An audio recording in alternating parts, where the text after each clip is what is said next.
All right, so let me walk you through how to use Canva if you do elect to go this route. Now, one of the benefits of Canva is obviously that it's free, right? But it doesn't come with a lot of the features that Premiere Pro has, obviously, not Premiere Pro.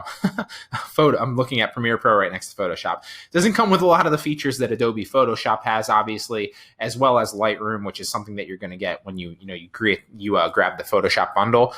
So I'd recommend that you go this route because there's a lot more functionality, and your thumbnails are going to be, regardless of whether you're creating courses, whether you're just doing YouTube videos, are one of the things that are going to really get the click and grab eye attention in a competitive, place.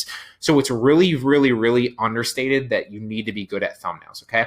That said, if you're just starting out and you don't want to master thumbnails and you don't want to pay for a software, I totally get it. I've been there before myself. Okay. So let me run you through a quick tutorial on how to use Canva. It's pretty self-explanatory. It's pretty easy to use, and it's drag and drop, so anybody can use it and pick it up pretty fast. But let me just run you through a tutorial of how to actually, what it looks like. Here we are on my account.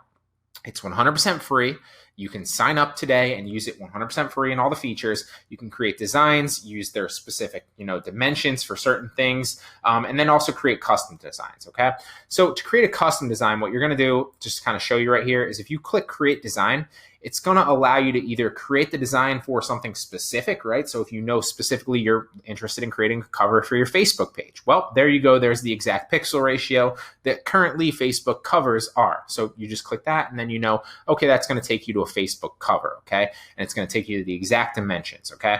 Now, before, when in the very beginning, when I actually said, and there's an example for a YouTube thumbnail that's very related, so 1280 by 720p is what's typically recommended for YouTube thumbnails. Now, there's also, I believe it's 1920 by 1080p is the bigger one. So keep that in mind now, but just understand that that's, the general dimensions. Okay.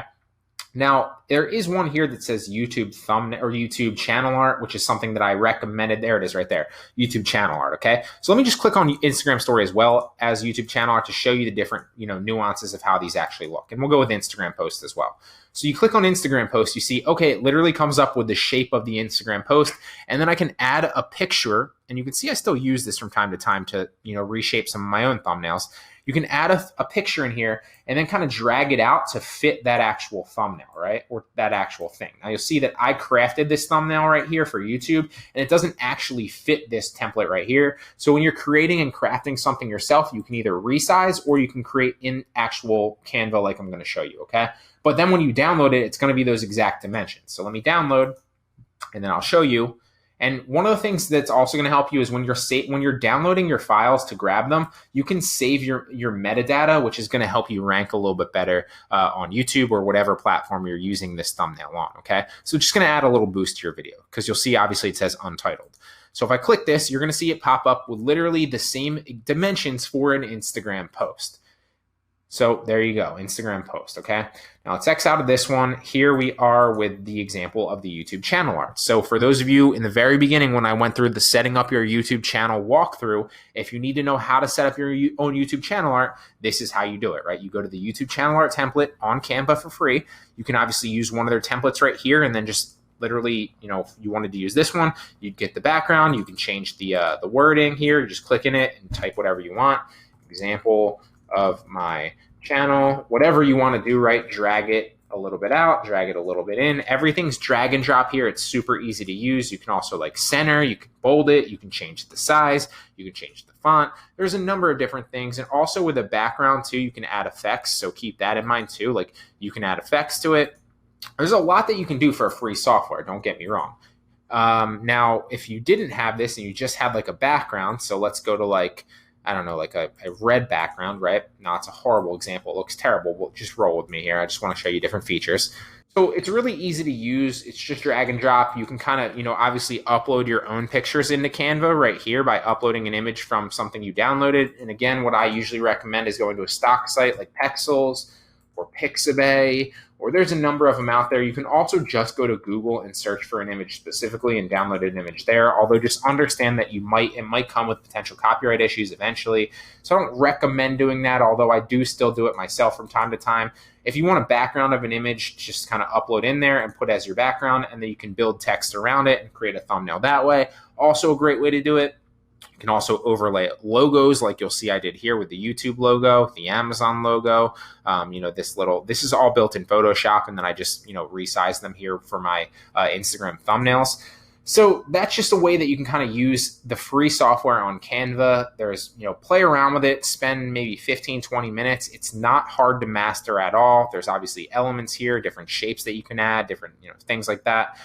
It's very easy to master. It's not difficult, and you can spend 15, 20 minutes and you'll be able to get this down. Okay. Now on the homepage, just to kind of recap before we end this, if you are interested in creating a specific design, and none of these templates actually fit as you're scrolling, right? Like you're not interested in creating anything like this. Maybe you have a specific website that needs like a specific pixel ratio or a specific aspect ratio that you need to create something with. Then you want to go up to create a design and then custom dimensions, okay? And then if the website's telling you like, hey, you need like a 720 by like 660, pixel ratio picture, then you just literally type that in, 720 by 660, okay? And then you create your new design, and it's going to pop up with those exact dimensions, okay? So that's important to keep in mind. Canva is very, very easy to kind of master once you're starting it, but I just wanted to kind of walk you through an easy to learn and easy to understand, and let you kind of level with you, be like, Canva, I'm not a master of it because I don't necessarily use it. I used Photoshop and Lightroom, and I just resize images with Canva a lot of times. But anybody can learn Canva in about 15, 20 minutes, and it doesn't take a lot. It's literally drag and drop, right? You upload a picture, you drag it out, drop some text there, type it out, download your thumbnail, save it with the specific metadata, and bam, you've got your own thumbnail custom made just to how you like it. So use Canva if you're not interested in Photoshop or Lightroom, but obviously I'd recommend that you use Photoshop and Lightroom.